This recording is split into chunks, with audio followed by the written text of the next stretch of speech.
Doctor Mohammad Yunus বাংলাদেশের অন্তর্বর্তীকালীন সরকারের দায়িত্ব নেওয়ার পর তার বেশ কিছু সিদ্ধান্ত দেশের অভ্যন্তরে নয়, পুরো অঞ্চলে একটি কৌশলগত চাপ তৈরি করেছে। ভারতের পক্ষে যেসব হাত আগে সহজ ছিল, বাণিজ্য, যোগাযোগ, কূটনীতি, ওয়ার্ল্ড ইনফ্লুয়েন্স, সেই জায়গাগুলো এখন সরাসরি চাপে পড়েছে। বিশেষ করে গত কয়েক সপ্তাহে নেওয়া 5টি সিদ্ধান্ত ভারতের পলিসি মেকারদের জন্য নতুন অস্থিরতা তৈরি করেছে, যা তারা প্রকাশ্যে বলছেন না, কিন্তু দিল্লির ভিতরের সভাগুলোতে সেই চাপ স্পষ্ট হয়ে উঠছে। ভারত আজ আর স্বস্তিতে নেই। তারা এখন বুঝতে পারছে একগুঁয়ে সিদ্ধান্ত তাদের জন্য কত বড় একটি বাজার হারানোর দিকে ঠেলে দিয়েছে। আর বাংলাদেশের নতুন অভিমুখ এখন চীন। ভারতের সাথে যখনই যাদের লাগালাগি হয় অথবা ভারত সাথে পাল্টাপাল্টি নিষেধাজ্ঞা দেয়, তখন ভারতের ক্ষতির পরিমাণ অটোমেটিক বেশি হয়। বাট আমরা একটু কাগজ কলমে বুঝতে চাই যে আসলে দেখুন, বাংলাদেশকে ঠেকাতে গিয়ে বা সাইজ করতে গিয়ে, ডক্টর ইউনূসকে সাইজ করতে গিয়ে ভারতের আসলে কতটুকু ক্ষতি হচ্ছে আর বাংলাদেশের কতটুকু ক্ষতি হচ্ছে। স্বৈরাচারী শেখ হাসিনার পতনের সময় দেশের কাঁধে চাপিয়ে গিয়েছিল ৩৯,০০০ কোটি টাকার বৈদেশিক ঋণ। দেশের অর্থনীতি তখন বিপর্যস্ত, রিজার্ভ তলানিতে, আর আস্থার সংকট সর্বোচ্চ। ঠিক তখনই দায়িত্ব নেন অন্তর্বর্তীকালীন সরকারের প্রধান উপদেষ্টা ডক্টর মোহাম্মদ ইউনূস। অর্থনীতির একজন দক্ষ কারিগর হিসেবে তিনি সেই অসম্ভবকে করেছেন সম্ভব।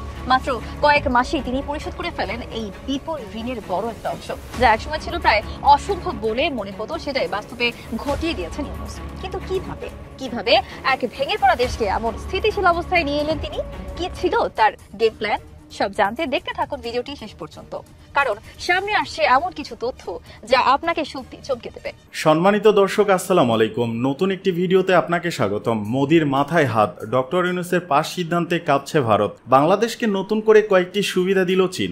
বাংলাদেশকে ঠেকাতে গিয়ে বিশাল ক্ষতির মুখে ভারত। খবর শুনে মোদির মাথায় আকাশ ভেঙে পড়ার মতো অবস্থা। বিশাল বৈদেশিক ঋণ পরিশোধ করে দেশবাসীকে চমক দেখালেন ডক্টর ইউনূস। ডক্টর ইউনূসের নতুন সিদ্ধান্তে ভারতের কুপকাত হবার ঘটনা ও প্রেক্ষাপট নিয়ে করা আমাদের আজকের ভিডিওতে অত্যন্ত গুরুত্বপূর্ণ তথ্য শেয়ার করা হয়েছে। দয়া করে ভিডিওটি শুরু থেকে শেষ পর্যন্ত ধৈর্য সহকারে দেখে একটি লাইক দিয়ে সবাইকে বেশি বেশি করে শেয়ার করে দিবেন। সেই সাথে আমাদের ভিডিওটি আপনি বাংলাদেশের কোন জেলায় বসে দেখছেন বা শুনছেন সেটি অবশ্যই কমেন্ট বক্সে কমেন্ট করে জানিয়ে দিতে ভুলবেন না। ঘড়ির কাঁটা তখন ভোর ছুঁই ছুঁই। ঢাকার হযরত শাহজালাল আন্তর্জাতিক বিমানবন্দরে এক অদ্ভুত দৃশ্য।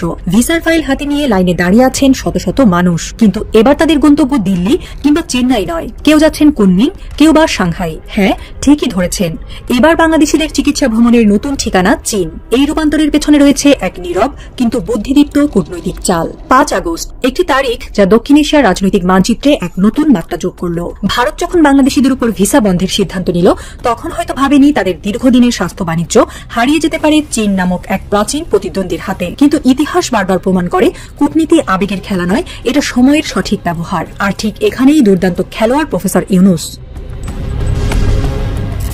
5 আগস্টের পর ভারত ভিসা বন্ধ করল বাংলাদেশিদের জন্য। মুখে বলা হলো প্রযুক্তিগত আপডেট, কিন্তু সবাই বুঝে গেল এই নিষেধাজ্ঞার শেকড় বহু গভীরে। শেখ হাসিনার পতনের পর ভারত যেন এক আত্মাভিমানী প্রতিবেশীর মতো আচরণ করতে লাগলো। ভাবলো বাংলাদেশের রাজনৈতিক অস্থিরতা মানে তাদের কূটনৈতিক চাপ দেখানোর সুযোগ। কিন্তু সে ভুল প্রমাণ করলেন অন্তর্বর্তী সরকারের প্রধান উপদেষ্টা প্রফেসর ডক্টর মোহাম্মদ ইউনূস। এক নিঃশব্দ সফরে তিনি চীনের রাজধানী পেরিয়ে পৌঁছে গেলেন কুনমিং এর এক চিকিৎসা সম্মেলনে। সেখানে মুখোমুখি হলেন চীনের স্বাস্থ্য মন্ত্রকের উচ্চ পর্যায়ের নীতি নির্ধারকদের সঙ্গে। কথায় কথায় উঠে এলো বাংলাদেশের সাধারণ মানুষের চিকিৎসা দুর্ভোগের কথা। চীন সাড়া দিল অভূতপূর্ব উষ্ণতায়।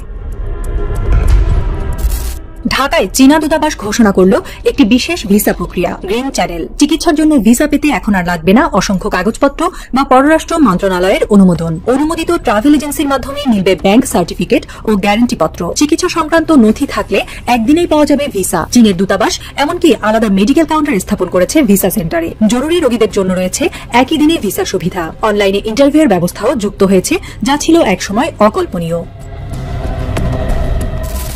বাংলাদেশিদের চিকিৎসা ভ্রমণ ভারতের জন্য ছিল এক বিশাল অর্থনৈতিক লাভের উৎস। শুধু দিল্লি, চেন্নাই, বেঙ্গালুরু নয়, কলকাতার একাধিক বেসরকারি হাসপাতাল, হোটেল, ফার্মেসি, রেস্টুরেন্ট, এমনকি ট্যাক্সি চালক পর্যন্ত নির্ভর করতেন এই বাংলাদেশি স্বাস্থ্য অর্থনীতির উপর। প্রতি বছর প্রায় 2 লক্ষ বাংলাদেশি রোগী ভারতে চিকিৎসার জন্য যেতেন। প্রতিজনের পেছনে গড়ে 3 থেকে 5 লাখ টাকা ব্যয় হতো। হিসেব করে দেখা গেছে শুধুমাত্র এই চিকিৎসা পর্যটন থেকেই ভারত পেত প্রায় 8 থেকে 10 হাজার কোটি টাকার বাজার। কিন্তু ভারতের অভিমানে ভিসা বন্ধ করার সিদ্ধান্ত যেন হয়ে দাঁড়ালো এক আত্মঘাতী পদক্ষেপ। আজ সেই অর্থ ভারত হারাচ্ছে। কেবল হারাচ্ছে না, একের পর এক হাসপাতাল হেল্প ডেস্ক বন্ধ করে দিচ্ছে বাংলা ভাষাভাষীদের জন্য। বন্ধ হচ্ছে হাসপাতালগুলোর ঢাকাস্থ অফিস। ধীরে ধীরে ফিকে হয়ে যাচ্ছে এক সময়ের ব্যস্ত আন্তর্জাতিক চিকিৎসা সংযোগ। চীন এখানেই থেমে থাকেনি। প্রফেসর ইউনুসের অনুরোধে তারা ঘোষণা দিয়েছে কুনমিং শহরের 4টি হাসপাতাল বিশেষভাবে বাংলাদেশি রোগীদের জন্য বরাদ্দ থাকবে। সেই সঙ্গে তারা বাংলাদেশে উপহার হিসেবে 3টি আধুনিক হাসপাতাল নির্মাণ করবে, একটি 1000 শয্যা বিশিষ্ট হবে। স্বাস্থ্য খাতে এই সহায়তা নিছক দান নয়, এটা চীনের কৌশলগত বিনিয়োগ। চিকিৎসা হলো সেই স্নেহের স্পর্শ যেখানে দেশের ভাবমূর্তি গড়ে ওঠে মানুষের হৃদয়ে। চীন জানে এই বিনিয়োগ একসময় ফিরিয়ে আনবে আস্থা, নির্ভরতা এবং আরও গভীর কৌশলগত সম্পর্ক।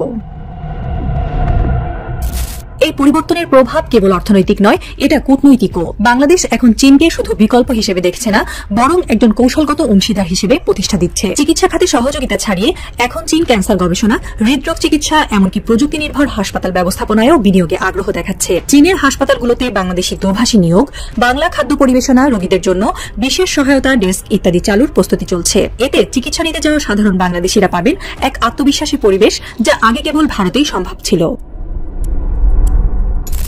বেশিরভাগ মানুষ যখন ভেবেছিল ভারতীয় ভিসা বন্ধ মানে বাংলাদেশিদের দুর্ভোগ, তখন ডক্টর ইউনুস তার সফট পাওয়ার কৌশলে দেখালেন চিকিৎসা কূটনীতি দিয়ে কিভাবে একটি দেশের আন্তর্জাতিক অবস্থান পাল্টে দেওয়া যায়। ভারত আজ আর স্বস্তিতে নেই। তারা এখন বুঝতে পারছে একগুঁয়ে সিদ্ধান্ত তাদের জন্য কত বড় একটি বাজার হারানোর দিকে ঠেলে দিয়েছে। আর বাংলাদেশের নতুন অভিমুখ এখন চীন। এই পুরো ঘটনার নাটকীয়তাই বলছে যেখানে ভারত দিল অপমান, সেখানেই প্রফেসর ইউনুস ফিরিয়ে দিলেন কৌশল। যে স্বাস্থ্য খাত এতদিন ছিল ভারতের নিয়ন্ত্রণে, তা এখন চীনের নরম শক্তির মাধ্যমে বাংলাদেশের জন্য হয়ে উঠছে নতুন শক্তির উৎস।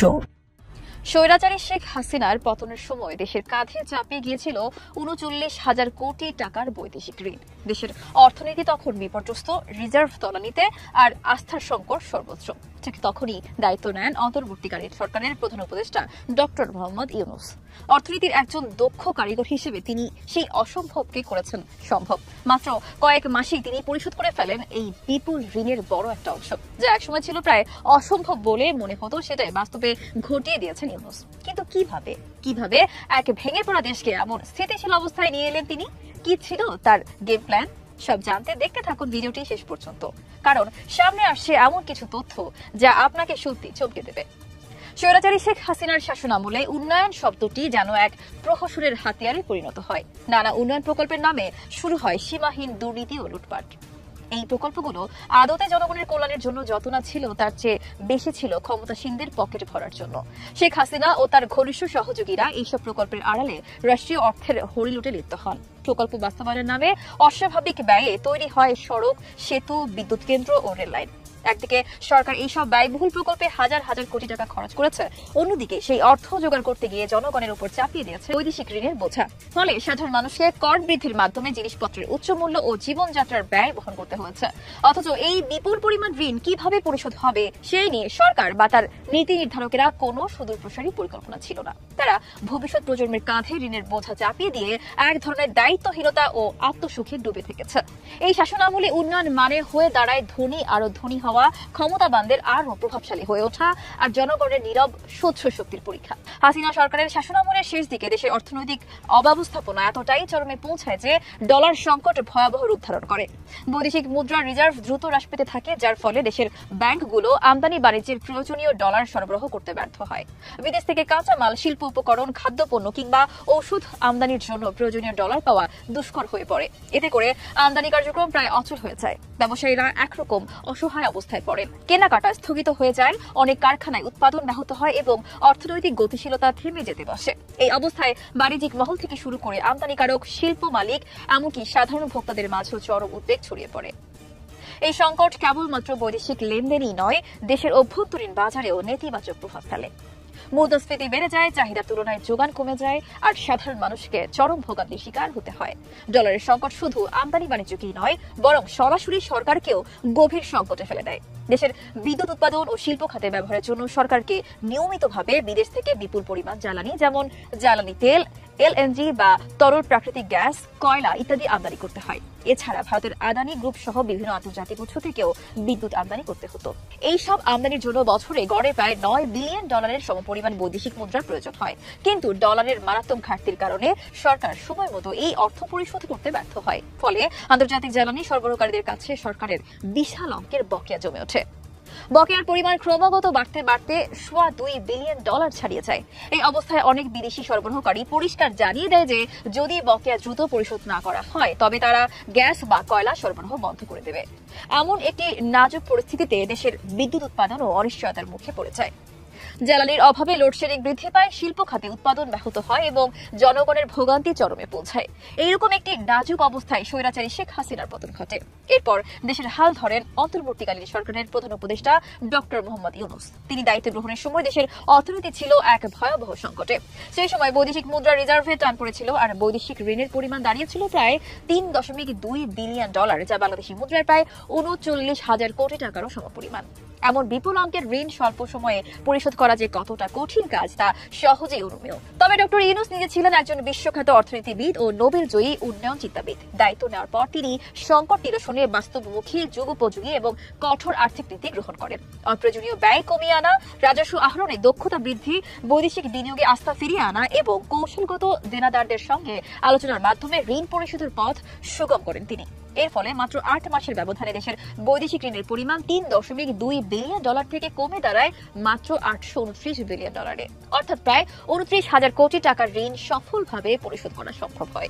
এগুলোর মধ্যে কাতার সরকারের থেকে কেনা এলএনজি কেনার পর $254 মিলিয়ন বকেয়া রেখেছিল ক্ষমতাচ্যুত আওয়ামী লীগ সরকার। প্রধান উপদেষ্টা ডক্টর মোহাম্মদ ইউনূসের গত 23 এপ্রিলের সফরে সেই বকেয়ার শেষ অংশ পরিশোধ করে দেন। এই সাফল্য শুধু একটি আর্থিক অর্জন নয়, বরং তা একটি ভেঙে পড়া অর্থনীতিকে পুনরুদ্ধারের দৃষ্টান্ত হিসেবেও বিবেচিত হচ্ছে। অনেকেই একে অর্থনৈতিক পুনর্জাগরণ বলে অভিহিত করেছেন। ডক্টর মোহাম্মদ ইউনূস নেতৃত্বাধীন অন্তর্বর্তীকালীন সরকারের সবচেয়ে প্রশংসিত ও ফলপ্রসূ উদ্যোগগুলোর মধ্যে অন্যতম ছিল দেশের ব্যাংকিং খাতকে ঢেলে সাজানোর পদক্ষেপ। ভারত বাংলাদেশ সম্পর্কের মধ্যে অনেকটা তলানি ধরেছে, তবে গোপনে হয়তো অনেক কিছু চলছে, সেটা আমরা জানি না। আর দৃশ্য তো আমরা যেটা দেখছি যে নিষেধাজ্ঞা খেলা, তারপর হচ্ছে যে কে কাকে কথা বইলা বটাইতে পারে, বাট এর পাশাপাশি কিছু কার্যকর নিষেধাজ্ঞা আমরা আসলে দেখছি। তো এই নিষেধাজ্ঞাগুলোতে আসলে কি ভারত বা বাংলাদেশ কার বেশি ক্ষতি হবে? প্রথমে বলে রাখি, যার যত বড় শরীর তার ক্ষতির পরিমাণ তত বেশি হবে, যার শরীর যত ছোট তার ক্ষতিও তত হবে। ভারতের অর্থনীতি বড়, সো ভারতের সাথে যখনই যাদের লাগালাগি হয় অথবা ভারত সাথে পাল্টাপাল্টি নিষেধাজ্ঞা দেয়, তখন ভারতের ক্ষতির পরিমাণ অটোমেটিক বেশি হয়। বাট আমরা একটু কাগজ কলমে বুঝতে চাই যে আসলে দেখুন, বাংলাদেশকে ঠেকাতে গিয়ে বা সাইজ করতে গিয়ে, ডক্টর ইউনূসকে সাইজ করতে গিয়ে ভারতের আসলে কতটুকু ক্ষতি হচ্ছে আর বাংলাদেশের কতটুকু ক্ষতি হচ্ছে। Indo Bangla chamber of commerce and industries Guwahati চ্যাপ্টারের, গুয়াহাটির ভারতের সাধারণ সম্পাদক অমরেশ রায়, ভারতীয় একজন ব্যক্তিত্ব, তিনি বলছেন যে খাদ্য ও পানীয় সামগ্রী, প্লাস্টিক পণ্য এবং অন্যান্য কিছু আইটেমে আমদানি রপ্তানি সীমিত করা হয়েছে এবং কি এই একটি বাংলাদেশের জন্য যেমন ক্ষতি হবে, ভারতের উপরও যথেষ্ট ক্ষতিকর ইস্যু প্রভাব রাখবে। মেইন কারণ হচ্ছে ট্রাক মালিক, চালক, মেরামতের দোকান, খাবারের স্টল, হোটেল, দৈনিক মজুরি শ্রমিকরাও এই যে বাণিজ্যে ভারতের সবচেয়ে বেশি ব্যবহৃত হচ্ছে। তারপর আসামের শ্রীভূমি জেলার সুতারকান্দি স্থলবন্দর একটি প্রধান বাণিজ্য কেন্দ্র, যার অর্থনীতি সম্পূর্ণরূপে এই ব্যবসার উপর নির্ভরশীল। চন্দন দাস, তিনি একজন পণ্য লোডার, তিনি জানান যে তিনি দৈনিক আগে 500 থেকে 750 রুপি উপার্জন করতেন, কিন্তু এখন দিনে 50 থেকে 150 টাকাও আয় করা সম্ভব হচ্ছে না। চায়ের দোকানগুলোতে কাস্টমার নেই, আর সরকার পতনের পর থেকেই আপনার নিষেধাজ্ঞার ফলে সেখানের পরিস্থিতি মানবেতর হয়ে উঠেছে। মেঘালয়ের চিত্র কি? মেঘালয়ে সীমান্ত বাণিজ্য বন্ধের কারণে ঐতিহ্যবাহী ব্যবসা এবং হাজার হাজার মানুষের জীবিকা ব্যাহত হয়েছে ভারতের। রাজ্যের বাণিজ্য এবং শিল্প বিভাগের কর্মকর্তাদের মতে মাত্র 5 দিনের মধ্যেই মেঘালয় সরকার রাজস্ব হারিয়েছে $2.5 কোটি টাকা। ডাউকি রাজ্যের অন্যতম ব্যস্ত স্থল শুল্ক স্টেশন থেকে কয়লা, বোল্ডার, পাথর, চুনাপাথর রপ্তানিও বন্ধ। শিলংয়ের বাণিজ্য কর্মকর্তারা বলছেন রপ্তানিকারক, দৈনিক মজুরি শ্রমিক, ট্রাক চালক, ছোট ব্যবসায়ীরা সবাই ক্ষতিগ্রস্ত। সীমান্ত হাটগুলি যা একসময় জীবনরেখা হিসেবে কাজ করতো, সেগুলোও আপনার এখন বন্ধ হয়ে গেছে, কিছু বন্ধ হবার পথে। তবে তুলনামূলক ভালো হচ্ছে ত্রিপুরার ব্যবসায়ীদের, কেননা আপনার ভোজ্য পণ্য যেগুলো তেল, মাছ, এলপিজি, ভাঙা পাথর, তো এই জিনিসগুলোকে দুই দেশই নিষেধাজ্ঞার আওতার বাহিরে রেখেছে। আর ত্রিপুরার আখাউড়া ইন্টিগ্রেটেড চেকপোস্টের মাধ্যমে গত বছর 453 কোটি রুপি আমদানি করা হয়েছিল। তো এখানে আমরা যদি দেখি ছোটখাটো ক্ষতি অবস্থা। মিজোরাম, পশ্চিম মিজোরামের ঐতিহ্যবাহী সীমান্ত বাণিজ্য বিধিনিষেধের কারণে মারাত্মকভাবে ব্যাহত হয়েছে, যা এই অঞ্চলের অর্থনীতিতে বিশেষ করে আদা রপ্তানিতে নেতিবাচক প্রভাব ফেলেছে।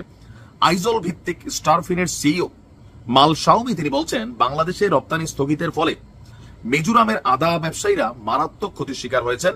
আদা এখন মিজোরামে প্রতি কেজি 17 টাকায় বিক্রি হচ্ছে, যেখানে উৎপাদন খরচই এর থেকে বেশি। সীমান্তবর্তী শহর তলাংবুং এর স্থানীয় ব্যবসায়ীরা বলছেন, সীমান্ত সুরক্ষা আইন, বিএসএফ এবং বর্ডার গার্ড বাংলাদেশ উভয় সীমান্তই নিয়ন্ত্রণ কঠোর করেছে, যার ফলে গ্রামগুলির মধ্যে ঐতিহ্যবাহী আদান প্রদান কার্যত বন্ধ হয়ে গেছে। বাংলাদেশ ভারতে আসলে রপ্তানি কম করে, ভারত বাংলাদেশের রপ্তানি বেশি করে, কারণ বাংলাদেশের মার্কেট কাপড় চোপড়, চোরাচালানি পণ্য, মাদক টাদক দিয়ে কিন্তু ভরপুর। তো সেই ক্ষেত্রে বাংলাদেশের বিপরীতে সামান্য কিছু হয়তো রপ্তানি করে। এখন আমদানি রপ্তানি নিষেধাজ্ঞা হয়েছে, আমরা যখন কিনছি হয়তো কোনোটা 1 টাকা 10 পয়সা দিয়ে কিনছি অন্য দেশ থেকে, কিন্তু ভারত তো আমাদের কাছে বিক্রি করে। সেই জায়গা থেকে তাদের অর্থনীতিতে বড় কোনো ধাক্কা না, বাট বাংলাদেশের সাথে এই পাঙ্গাপাঙ্গি খেলায় নিজেদের অর্থনীতি ক্ষতিগ্রস্ত, তাদের দেশের জনগণ ক্ষতিগ্রস্ত। ভারতের আমজনতারা, ব্যবসায়ীরা, ছোটখাটো মানুষরা মনে করে 2 দেশের মধ্যে সুসম্পর্ক হোক, 2 দেশের সাধারণ মানুষ বেঁচে থাকুক। আমিও মনে করি, কারণ ক্ষতিগ্রস্ত সাধারণ মানুষরা। জুলাই গণহত্যা, শেখ হাসিনা সহ 3 জনের বিরুদ্ধে আনুষ্ঠানিক অভিযোগ আমলে নিলেন ট্রাইব্যুনাল। 2024 সালে জুলাই গণহত্যা মামলায় স্বৈরাচার শেখ হাসিনা সহ 3 জনের বিরুদ্ধে 5টি অভিযোগ আমলে নিয়েছে ট্রাইব্যুনাল। মামলার অপর 2 আসামি হলেন সাবেক স্বরাষ্ট্রমন্ত্রী আসাদুজ্জামান খান এবং পুলিশের সাবেক মহাপরিদর্শক আইজিপি চৌধুরী আব্দুল্লাহ আল মামুন। একই সঙ্গে এই মামলায় শেখ হাসিনা ও আসাদুজ্জামান কামালের বিরুদ্ধে নতুন করে গ্রেপ্তারি পরোয়ানা জারি করা হয়েছে। অপর আসামি চৌধুরী আব্দুল্লাহ আল মামুনকে এই মামলায় শোন অ্যারেস্ট দেখানো হয়েছে।